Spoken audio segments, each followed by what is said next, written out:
The Mali Empire was a powerful state and economic powerhouse in Western Africa during the late Middle Ages. The empire enjoyed a constant stream of income thanks to trade and its valuable resources, gold and salt, allowing the empire to remain united for nearly 400 years. The man at the head of this vast empire was the Mansa, and the most famous of these, representing the kingdom's wealth, Mansa Musa.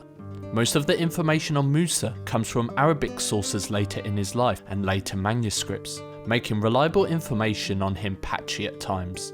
Most likely born around 1280 AD, it is said he was a member of Mali's royal family, a relative of the empire's first Mansa, Sunjata. With little information on his early life, the first major recorded event is his ascent to power in the early 1300s. Based on an account by Musa, his predecessor launched expeditions to explore the Atlantic Ocean, leaving Musa as his deputy during this time. When the Mansa failed to return, presumably now in a watery grave, Musa was crowned the next Mansa. With limited information, some have cast doubts on these events, arguing they were merely propaganda designed by Musa to legitimize his ascent to power through illegal means. The most famous event of Musa's reign remains his Hajj, religious pilgrimage to Mecca. The Mali Empire at this time had a mixture of religions within its borders, particularly Islam and more local traditional beliefs.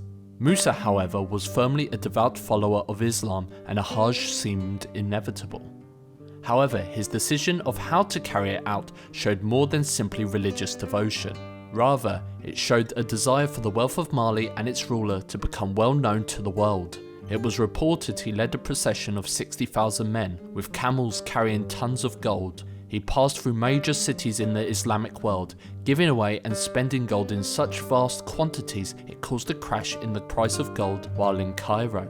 Such extravagance was rare, and it was not long until Musa gained the following of learned men who could write of his magnificence and contribute to the evolving of Mali's education institutions. As well, Musa's depiction on the Catalan Atlas decades after his death shows he definitely achieved his aim of promoting his power and wealth abroad. Although estimated to have a fortune equivalent to $400 billion today, this did not mean the Mali Empire had guaranteed security. On his return from Mecca, Musa was told the city of Gao had been recaptured after a rebellion in the city.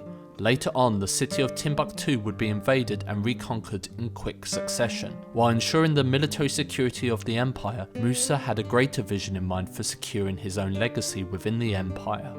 He used architects he had attracted from Andalusia and Cairo to build mosques and madrasas in the city, securing both the prominence and spreading of Islam and education within urban areas.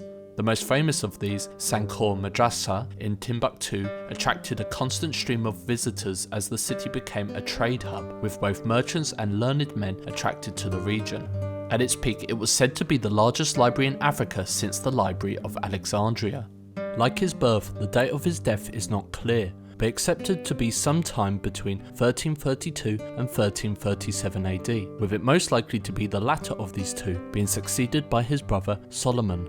Till this day, Mansa Musa's most potent legacy is his displaying of Mali's wealth on his Hajj, highlighting an area of the world whose history is often overlooked in the study of world history. This wealth, although deservedly impressive, goes hand in hand with the education institutions that Musa personally had built, leaving his own legacy to the Mali Empire on top of the wealth he inherited from his predecessors.